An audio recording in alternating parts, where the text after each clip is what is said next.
Na-hype ako ni sir kanina. Eh, tatawanan na lang natin yan. Sir Ryan, ano ba? Ano naman ba yan, sir? Naisip yung comment na yan. Ang bihira. Ibisuportahan mo yung Gilas eh. Gusto mo pa atang mapahiya. Matindi ka, sir. Ewan ko ba. Alam nyo, no? Natatawa ko minsan eh. Minsan kung sino yung dapat na alam mong susuporta sa'yo, yun pa yung gustong mapahiya ka eh. Komedyante itong mga taong ito, no?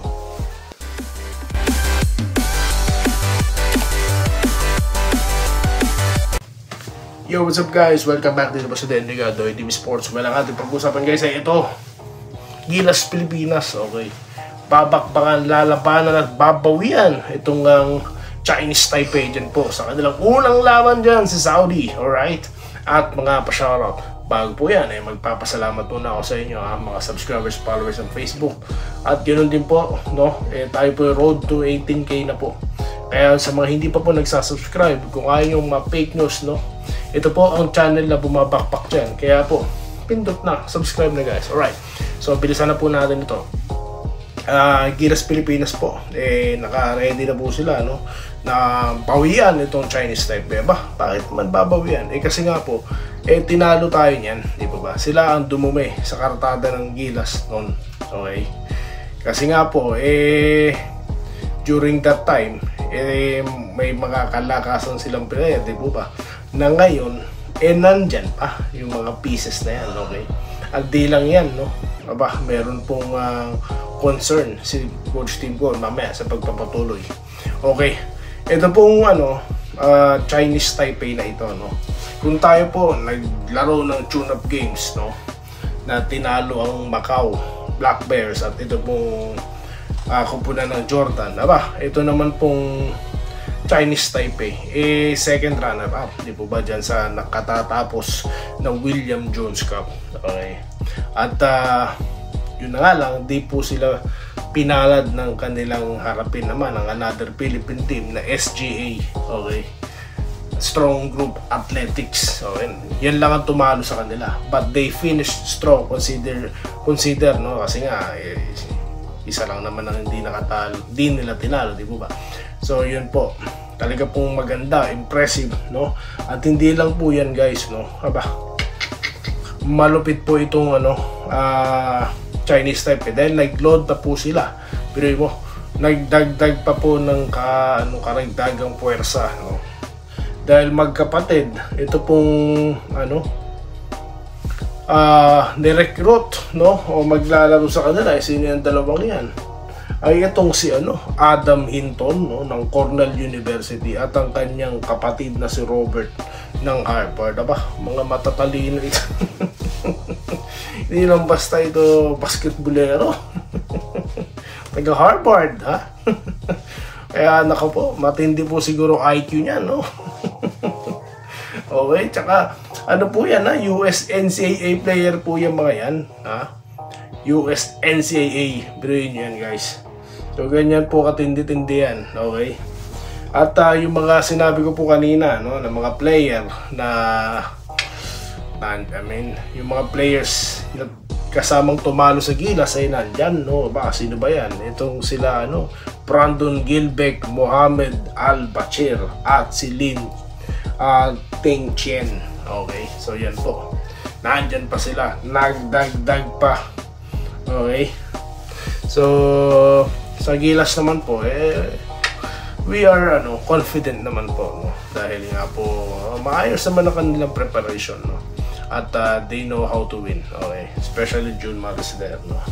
Okay, so abangan po natin yan, malapit na po yan, okay? If I'm not mistaken, mukhang umaga po ata dito yan, or masyadong maaga sa Pilipinas dahil magkaiba po yung time zone, di ba? Pero yan po, abangan natin lahat. So yan lang po muna. Shoutout about tayo guys. Okay, tayo po yung magpapa-shoutout na dito po sa marami pong nag-subscribe sa ating channel. Alright. dito po sa ating last content. Okay. Na may pinamagatang, ito na ang big man. si Go.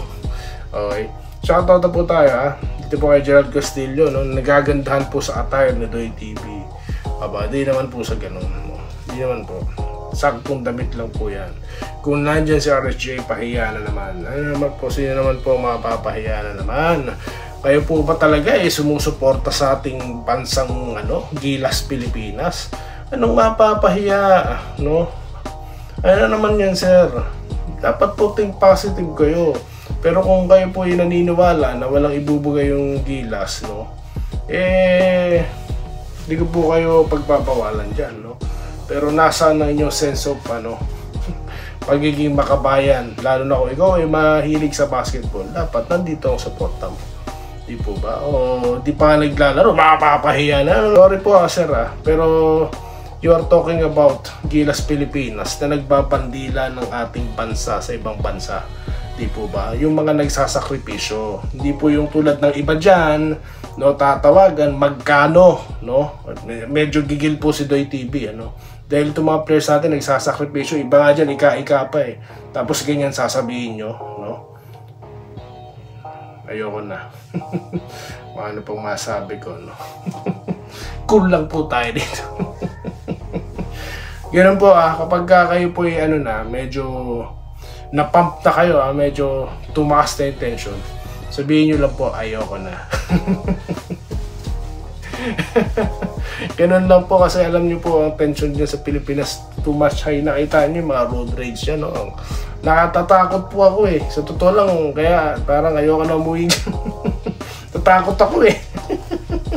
Mamaya habang naglalakad ako, habang nagdadrive ako dyan, baka biglang may maka-road rage ako dyan. May initin po ang ulo, no? Kaya dapat po mag-relax lang po tayo dyan, ha? At tulad po ng ginawa ko, no? Medyo na-trigger ako dito sa comment ni sir, eh. No? Hindi pa lang naglalaro, ano ba yung sinasabi niya, sir? Ano ba yan? Joseph Pineda na nagpapasalamat po. Siyempre po, sir.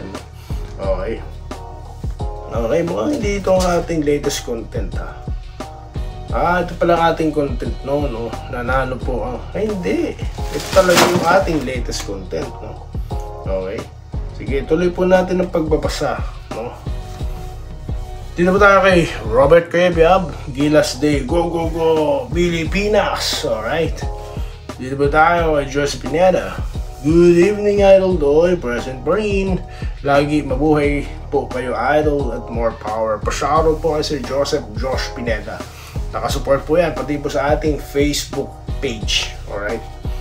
So mga hindi pa po nagfa-follow, naku guys, paabotin nyo naman ng 500 yan guys, no? Okay. Feliciano Alcandra, good PM po, Idol. Salamat po sa pagbasa mo ng aking comment. Always kita inabangan sa programa mo, Idol. Hindi po katulad ng fake news. Sa'yo lang kami, Idol. Kailan po awarding ng 49 season Leo Awards eh. Magre-research po tayo sa wala pa po tayo doon. Hindi pa po natin nababasa, Abangan niyo po itatapit po natin yan. Jesse Vasquez, sana mabigyan pa ng oras sa mga aparador babies ng Gin-Gins. It's time to shine. 2 players po, no? Yung nabawa sa kanila, no? Okay. So for sure, meron pong may pagkakataon na po yung mga players, aparador players ng Barangay Nebra, no? Alright, dito po tayo kay Ramil Raimundo. Yung kabayan doon, maganda resulta ng tryout ni KQ sa NBA. Lumakas ang kanyang kumpiyansa, magiging competitive na yan sa Saudi, lalo na yung kanyang 3-point shot. Good luck KQ at sa buong Gilas Press. Yung sasabi natin, no? Na kahit wala pong kupunan, no? Hindi siya nakasali sa, sa lineup ng Summer League, no? Yung naging niya po experience na is good enough, no? Okay. Yung iba naman po kasi, kala nyo naman kagagaling mag-basketball, no? Yung iba nagko-komento pa, hindi po tayo pang level ng NBA, no? Kaya nagtatry eh. Di po ba? Masama po ba mag-try? Di po ba? Okay. Ganun lang po kasimple yun. Benches lang po, BPA po sa Toy. Ingat lagi dyan sa ibang bansa. Salamat po, sir. Mabuhay po kayo. Okay. Gillier M. Katukod. Kamusta po, Doy? Ano po ang bago sa Gilas, no? Wala pong bago. same paces po, no? Kasi yun po, no, inuulit-ulit ko po dahil ito yung nasubaybayan ko. Itong mga player na to, pag tumawag, hindi po agent ang sasagot, no? Hindi po ahente. Nahype ako ni sir kanina. Kaya tatawanan na lang natin yan. Sir Ryan, ano ba? Ano naman ba yan, sir? Naisip yung comment na yan. Ang bihira. Imbis supportahan mo yung Gilas eh. Gusto mo pa atang mapahiya. Matindi ka, sir. Ewan ko ba. Alam nyo, no? Natatawa ko minsan eh. Minsan kung sino yung dapat na alam mong susuporta sa'yo, yun pa yung gustong mapahiya ka eh. Komedyante itong mga taong ito, no? Okay, dito tayo kay Vincent Nava. Good day, Kabayan Doy. Masyado lang talaga sobra magbalita mga fake vlogger. Ano po bang ayaw ng karon ng kababayang Pearl? Rashi Makirang. Hindi ko po alam yan, sir, no? Hindi po ako nagbabalita, sir, ng mga ganyan. Wala naman po ako nabasa. Pwede po bang ibigay yung dropping? Wala po ako nababalita ng ganyan, sir, no? Saan nyo po ba na-pick up yan, sir? No? Ano nga po, elaborate nga po kasi regulars po kayo rito. Saan nyo po nabasa na yan dropping ni mabanggit, di ko po mabanggit eh. Paliwanag nyo po, sir. Regulars kayo dito eh, no? Gusto ko pong malaman, no, kung saan nyo po nabalitaan yan. Okay? Gusto ko pong malaman yan kasi hindi po nakarating sa radar ko eh. No? Interesado po ako. Nek TV Vlog, good morning. Okay, Idol Doy TV, Kabayan, baka matuloy yan si KQ sa NBA. Let's hope for the best sa ating kababayan. Ganun po yan. Masama po ang loob ko sa ibang mga Pinoy, no, na ito, real life po ito bilang OFW, na imbis susuporta sa kapwa Pilipino sa abroad, sila pa, no, yung nagki-criticize, sila pa yung nagpapababa ng moral, no. Marami pong ganyang mga nakakagigil eh, na sa totoo lang. Gigil po ako sa mga ganyan dahil porket nakatikim na sila ng ginhawa, yung ibang alam mo yun, nag-a-aspire, imbis tulungan nila, no, hindi po ganun. Hindi po ganyan yung aming Filipino community dyan sa SG, yung mga kasama kong work na okay, tulungan po talaga. Pero may mga yun nga, bigla pong pumasok sa isip ko eh, no, sana po mawala yung ganyang mentality, no, sa lahat. Okay, so yun lang, nakakalungkot tuloy. Nalungkot tuloy ako. Maraming salamat sa inyo lahat at pagkikita-kita pa rin tayo sa susunod na video content dito lamang sa Day Enrica YouTube channel at Doy TV Sports. Muli, maraming salamat sa inyo lahat. Good luck sa ating pinakamamahal na Gilas Pilipinas, no? Naway manalo kayo ulit, no?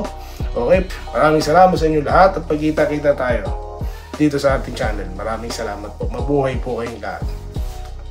Salamat po sa panonood. Subscribe na para sa mga susunod na basketball at boxing videos.